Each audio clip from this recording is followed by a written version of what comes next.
112. Now we'll discuss what about the causer of the causer? Yes. What about the causer of the causer? Yes. Then I will say to you, what about the causer of the causer? Yes. And then you will say to me, okay, what about the causer of the causer? God not need. Why we go back, Yes. then that's why even the Greek philosophers, they brought this argument to say, there is a starting point. This starting point, they call it the uncaused, uncaused causer. Cool. So we're there now. I'm with you. Why is he allowed to not have a cause? Why is he allowed to break all the rules you just listed? No. All the rules about this book didn't get here by itself. Why is it that your God can suddenly say, I don't need a cause? That's fine. You see here. It's a logical fallacy. No, the fallacy. No, you know here. When we create the computer, and when we create the system of the computer, the system of the whole thing, the system of the internet, and all of these things, it doesn't mean we work within that system. We are independent from that system. So when we created this system, as us as a human being, it doesn't mean we work. Say God is independent of you. Yes, of course, God is independent from this universe. So when God created this universe, it's not necessarily the system within this universe applies to him. I understand, but how? How is he independent of the universe? That doesn't make any sense. Yeah, it makes sense because how is that possible? Possible by creating the same thing. How we are independent from what we are created from the system that we create in the computer systems that we created. We created the internet. We created all of these things. Even nowadays, everything within everything there is a digital, which we create, correct? Which we create. It doesn't mean we are within this system. Yeah? It doesn't mean the system applies to us. So that's why we are independent from it. That's what we are saying. Yeah? Since we are independent from it, that's why we train us to be able to do it. Yeah? I just don't understand how God can be independent from the universe. How is that possible? Independent meaning is not relying on the universe, and the system of this universe doesn't apply to him. I don't know how that's possible. Because here, the laws of physics. Do you know why? Because here the laws of physics applies to this universe. Even the laws, by the way, even the laws of physics doesn't apply to everything inside this universe, let alone beyond this universe. Black hole. Yeah, you see here, even the physical, what we call it, the laws of physics, if it doesn't apply within this universe in certain places, what about beyond this universe? You see here, we are limited in terms of our understanding. So that's why we are limited, therefore I say I don't know. No, that's why, because we are limited.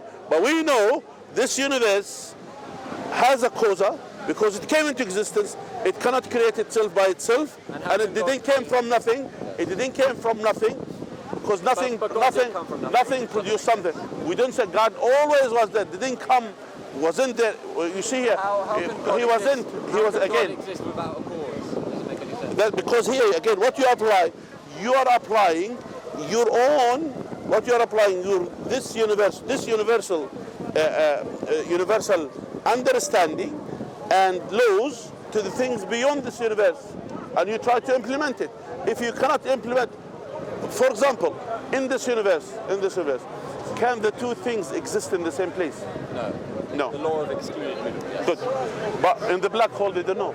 It could happen, correct? Yeah. So if these laws could break within this universe, how about beyond this universe? The point is, my friend here. I can't make claims to things that happen beyond the universe. Yeah. I don't know how you can make claims. No, what we say, because this universe existed. You claim, or you mention, this universe existed. You said this universe has a starting point, which is the Big Bang, as you mentioned. So I don't know when time began. No, before the time, again. I don't know. The time is the creation of God, going back. So if this universe has a starting point, if this universe wasn't there always, so it has a starting point, and this universe exists, as we both agree, that means... If I could just say, I don't know the universe when time began. I haven't made a claim to know when the beginning of time. Okay, good. I just say I don't know. No problem. That's why what we are saying, we are introducing this knowledge to you, to say to you, okay, yeah. I don't think it's knowledge. I think, if I could just speak for a second. I'll let you speak, so I'll speak. What I say is, what I think you're doing, right, is just saying everything needs a cause. Yeah, I agree.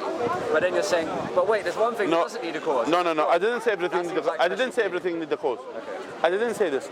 I said this universe, everything in this universe it didn't exist. God is not in the universe. Yeah. I don't know how it's possible for something to not exist within the universe. I don't know how you can explain. Yeah, because beyond this universe, you don't know.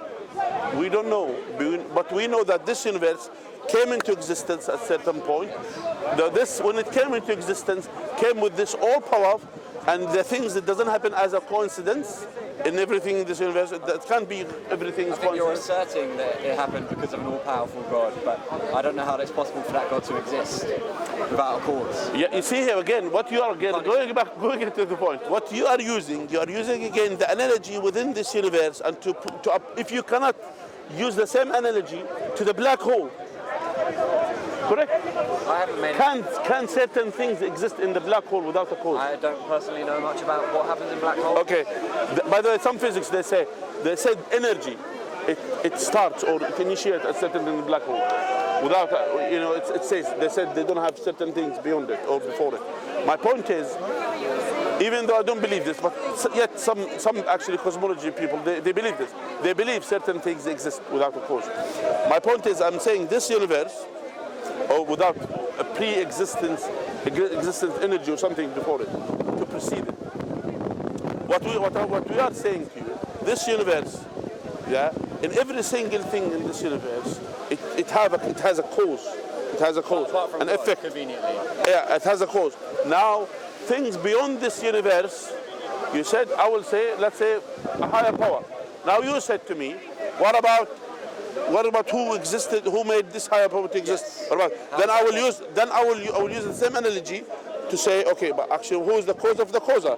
And then who's the cause of the cause of the causer? And who's the cause of the cause? So all the way, then I could go to infinity. And infinity, infinite regress. Infinite regress actually is a hypothesis which doesn't exist in the real life. I don't believe in infinite regress, but I also don't believe... So that means there is a starting point. There is a starting point that this thing, what they call it, the unmoved mover. The things that moves everything to exist, but doesn't move by anything. My problem is this starting point seems to be something that you just assert and say... Yeah, go ahead. You say this starting point doesn't need a cause, but to me that seems like an assertion.